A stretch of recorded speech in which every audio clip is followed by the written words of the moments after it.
अस्सलाम वालेकुम जी। I hope आप सब लोग खैरियत से होंगे और रमज़ान मुबारक आप सबको। मैं हूँ सुम्बुल और मेरे साथ हैं कोमपल और आइडियाज़ ने हमें दिए हैं आज कुछ इंटरेस्टिंग से सवाल जिसका हम देंगे जवाब। Let's start. सुम्बुल, वैसे तो हमारी बहुत सारी मेमोरीज हैं, लेकिन कोई ऐसी एक चाइल्डहुड फॉन्डेस्ट मेमोरी रमज़ान की जो तुम्हें याद हो और बहुत स्पेशल हो? मेमोरीज तो वैसे बहुत सारी हैं, लेकिन हाँ, रमज़ान में स्पेशली सहरी और इफ्तारी का जो एहतमाम होता था, जो एक रमज़ान की फ़ील होती थी घर में और रात को खाने के बाद ही अम्मी को बता देना होता था कि हमें सहरी में ये खाना है। कभी-कभी बिरयानी की फ़रमाइश होती थी, तो अम्मी इज़ लाइक कि तुम लोग सहरी में बिरयानी खाओगे और अपने फ्रेंड्स को इनवाइट करते थे ये बता के कि आज मैं बिरयानी बना रही हूँ, जबकि हमने से थोड़े से इंग्रेडिएंट्स डाले होते थे और अम्मी ही बिरयानी बनाती थी। लेकिन ऑफ कोर्स हमारे घर में बस एक था कि जब भी कोई चीज़ प्रिपेयर होती थी, खाना सहरी का हो, इफ्तारी का हो, सब लोग मिलके बनाते थे और एक टेबल सजता था और वो एक पूरा जो एनवायरनमेंट घर में होता था ना सबका, फैमिली का, फ्रेंड्स का, वो बस मैं मिस करती हूँ। जो मुझे लगता है कि आज अभी प्रेज़ेंट में थोड़ा-सा मिस है, क्योंकि इतना टाइम नहीं है और इतना आई थिंक मुझे लगता है सब लोग इतना बिज़ी हो गए हैं अपनी लाइफ़ में कि ना इतना टाइम दे पाते हैं, ना हम उस तरह चीज़ों को सेलिब्रेट करते हैं, एन्जॉय करते हैं। तो आई विश कि वो चीज़ वापस आ जाए।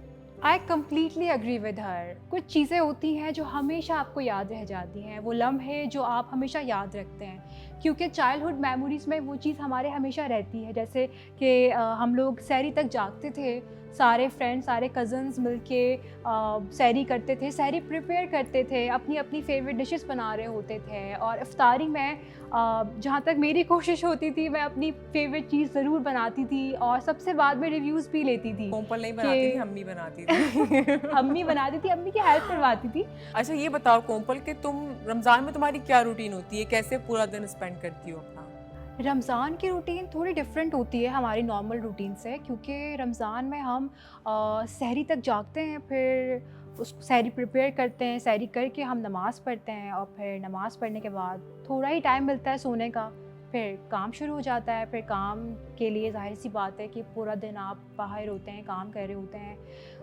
फिर इफ्तारी का वक़्त हो जाता है और तब तक एक पेशेंस होता है ना, वो आप में ख़त्म हो रहा होता है बिल्कुल। लेकिन वो वही वाली बात है कि आपका रोज़ा है और रोज़ा हमें यही सिखाता है कि आप में कितना पेशेंस और है। रोज़ा नाम ही पेशेंस का है। सुंबल, मुझे अपनी फ़ेवरेट डिश बताओ जो रमज़ानों में खाना तुम्हें पसंद हो? वैसे तो ये सवाल तुमसे ही बनता है, क्योंकि ये भी खाने की चोर है मेरी तरह और बचपन में अम्मी हम दोनों के पीछे भाग रही होती थी खाने पीने के लिए कि सहरी पे ये खा लो, तुम्हें प्यास नहीं लगेगी। इफ्तार के वक्त भी यही होता था और जब इफ्तारी का वक्त करीब होता था तो हम दोनों अम्मी के पास जो है वो हेल्प करवाने जाते थे। और याद है हम क्या करते थे? हम लोग मम्मा के साथ मील प्रिपेयर करवा रहे होते थे इफ्तारी के लिए, और हम क्या करते थे कि उसमें से चखने के लिए हम कोशिश करते थे, लेकिन मम्मा हमें पकड़ लेती थी कि इनको पकड़ो, इनका रोज़ा है। और बस वो बच्चे होते हैं तो ज़ाहिर है इतनी समझ नहीं होती, तो वो हरकतें भी थी हमारी, एक मेमोरी में है वो भी शामिल।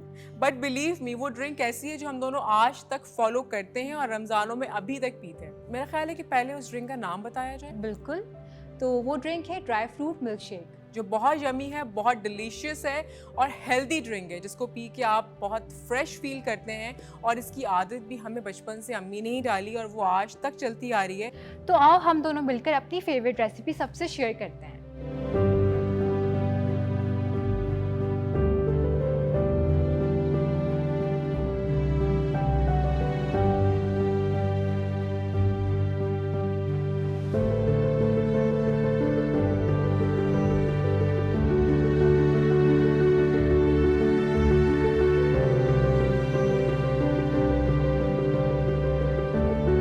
और जाते-जाते मैं सुंबुल से एक आखिरी क्वेश्चन करना चाहूँगी कि लोगों को रमज़ान में क्या एडवाइस देना चाहोगी? रमज़ान का महीना तो होता ही रहमतों और बरकतों का है, तो जब भी रमज़ान आते हैं मेरी कोशिश होती है कि मैं किसी को खाना खिला सकूं, चाहे वो सहरी में हो या इफ्तारी में, ताकि जब भी वो रोज़ा रखे या रोज़ा खोले वो मुझे दुआ दे और मैं किसी नेकी का सबब बन सकूं। तुम क्या कहोगी? मेरी छोटी सी एडवाइस है कि सहरी और इफ्तारी में उतना ही खाना बनाएं कि जितना आप खा सकते हैं, खाने को ज़ाया ना करें। और खाना अगर बच भी जाता है तो अपने घर में किसी मुलाजिम को या बाहर किसी ऐसे को दे दे जो भूखा हो, जिसने खाना ना खाया हो।